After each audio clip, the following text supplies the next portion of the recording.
This is the first of two videos on practical subjects where relativity can help to explain something that's rather unusual. The first is the question of riptides, for which we often get advice to swim parallel to the beach, and I'm going to show how this has to be understood, or it could be a harmful thing to do.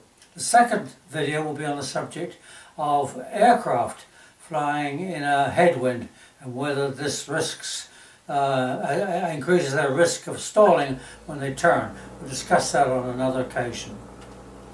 Let's look at this diagram that I've drawn, which shows the relativity is a factor in riptides, and it's to do with what are called inertial frames of reference.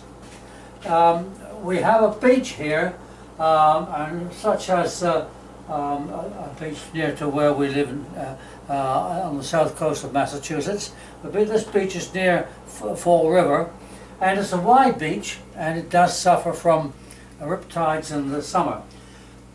What starts a riptide is the wind, and I've shown the wind here is onshore, and these seagulls will have to take account of this because they're of course in the air, and they're affected by the fact that the air is moving. We are not affected as far as swimmers are concerned, because the swimmer has so much of his body in the water that the wind does not have much effect on his movement. So this swimmer is in this water and attempting to swim along the shore parallel to the beach. That is what navigators would call his course, and he's also heading in that way. He would not have to swim very much toward the sea going out, because towards the sea, out towards the ocean, because of the sea coming in, because the surf does not give you much help or trouble in your direction. This riptide is the problem, and I'm going to explain now why the riptide occurs. When there's a wind like this, you get a strong surf. Now, surf is almost entirely the movement of waves. Now, waves, we think of waves of water, but the water is not what's coming in. It's the shape of the water. The water itself is going up and down as the wave passes over. There's not much water traveling towards the shore. It's rather impressive, but it's not much use to help you to stay close to the shore. But there is a very small amount of it that does move towards the shore. And this is regardless of the tide. The tide may be going in or going out or coming in. But there is a small amount of water resulting from the wind, but it's not as much as the waves would suggest. Now, the water coming in, I've shown here in the green here, is all along the beach, and that particular beach is quite long, a mile or so long, so that there's a lot of water coming in, although it's in small quantities and quite slowly. The water coming in is only coming in at a speed that won't affect a swimmer, and he's more or less unaware of it and thinks that he can swim all the way along the shore like this. But this water does pile up on the beach, and if the beach were steep, as are the beaches where I was born in England, then you get an undertow. The water comes in on the surface where the wind is blowing it, and then it goes back underneath. And this can drag your feet out to sea, and it's quite harmful, but it's not as bad as these riptides. So, but where the beach is shallow, you don't get an opportunity for the water to go down and under the waves. And so it travels along the beach to find an area where there's a little more depth, and that's usually found every few hundred yards. And what happens then is the water collects from both sides and goes out to sea at that point, forming quite a narrow river that's going out to sea. And if you're not aware of this, then you can get into it and get carried out to sea, as shown here. The red simply shows that water is going against the other water and going out to sea. I've got an observer here in the form of a lifeguard, so that he or she can see the swimmer in trouble and get out to that person either easily along the riptide or along the water nearby, so as to be of some assistance.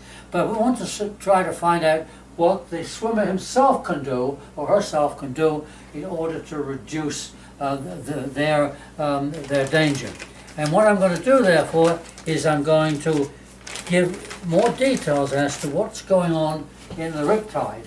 So I'm going to delete this and then just show you what's happening in the riptide area, and I shall be using what are called inertial frames of reference.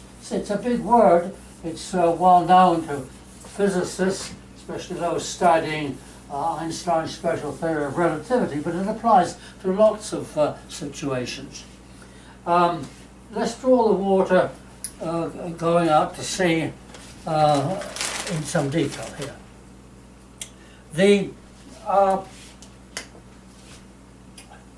We'll draw this, and we'll just start the beach here, so we've got more room. This is the water level as it reaches the beach. The beach is down here.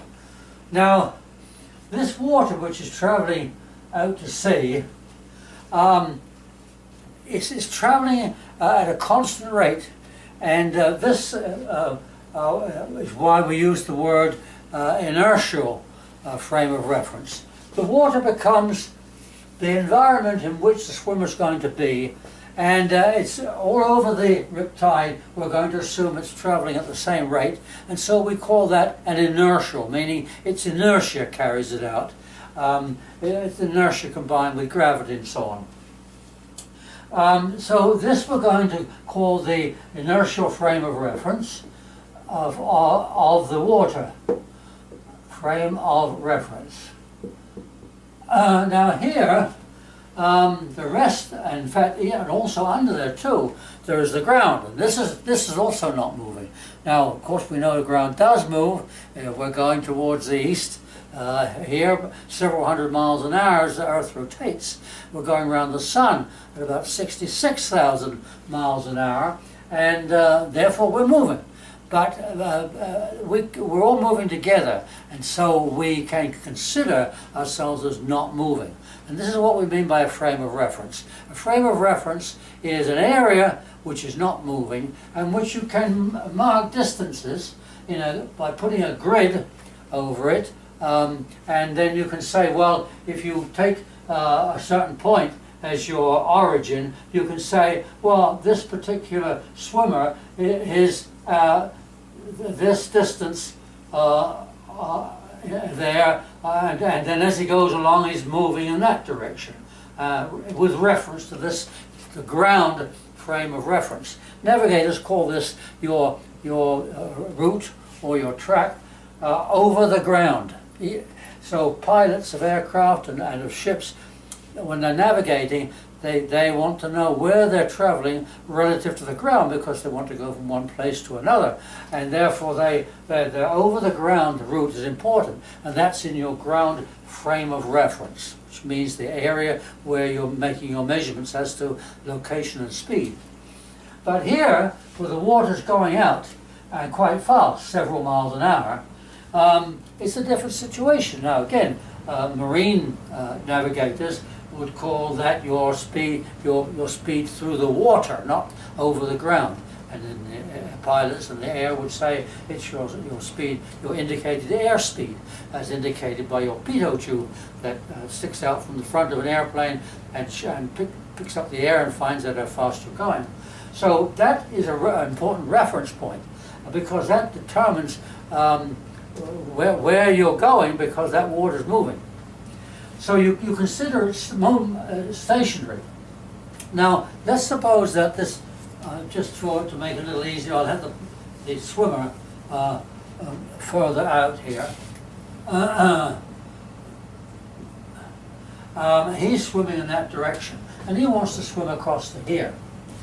Now, what does he have to do that?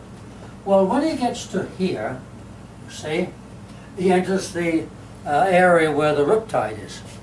And this riptide is moving.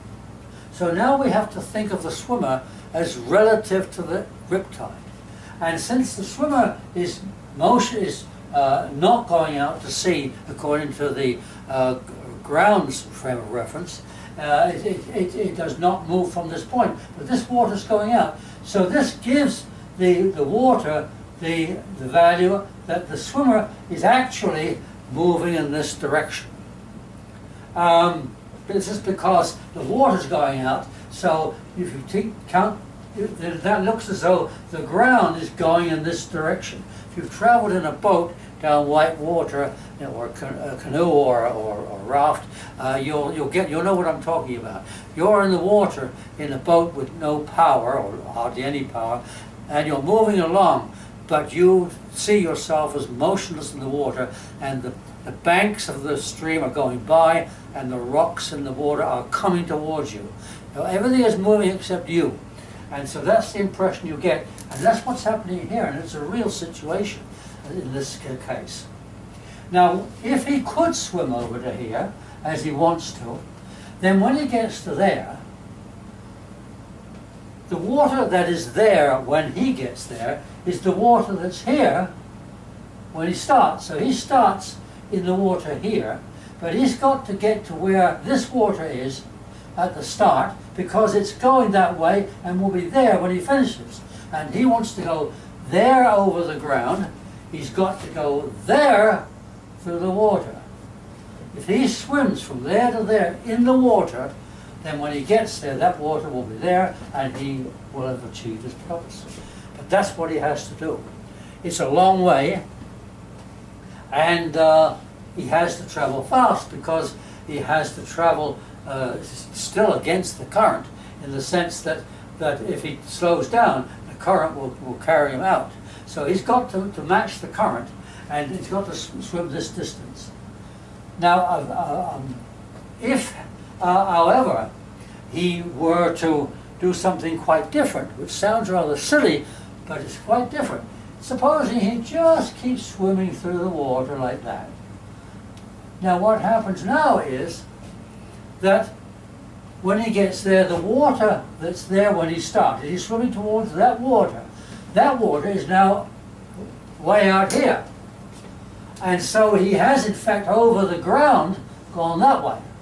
So that's it over the ground, and this is through the water. Through the water, if he swims this way, he will get there over the ground, and if he swims there in the water, he'll get there over the ground. So if he swims from there to there, he will be carried out to sea. And this sounds bad, but look, to get from there to there, he only has to travel that distance in the water. Here he has to travel this distance in the water. And if he does them both at the same time, this is going to involve much less energy. In fact, the quickest thing for him to do to get through that riptide is to swim from there to there in the water. The shortest route in the environment in which he is swimming. So he should swim to there in the water, and he can get out, even if he's swimming very slowly. So if he can swim, say, at 1 mile an hour, which I might be able to do, he can get there before somebody who tries to swim in that way over the ground, and therefore that way to the water. And if he gets from there to there, even swimming, it doesn't matter how slowly, if he's moving at all, he can get from there to there in the water, regardless of the speed of the current. But he will end up out here. When he's up there, he'll be out of the riptide into water that is either not moving or even moving towards the land. And there'll be other swimmers out there. So he will get carried out to sea. And that's when they say you should swim parallel to the beach, they mean with a heading facing that way, parallel to the beach. But the actual route that he will take will be out to sea. So if you want some simple advice, if you're caught in a riptide, swim facing the direction along the beach and let the tide carry you out to sea. It may sound bad, but you can do that because it just takes a little time, and that's the shortest route through the water, so you will get there quicker than any other way by being carried out to sea. And when you get out there, you'll then be in water that's friendly and other people that will hope to help you. So that's the best advice. So swimming parallel to the beach means facing that way, but letting the tide carry you out to sea. That, I hope, is helpful to explain how relativity and frames of reference, we stayed away from too many technical terms, but that's still part of relativity, and it may help you to survive a rip current.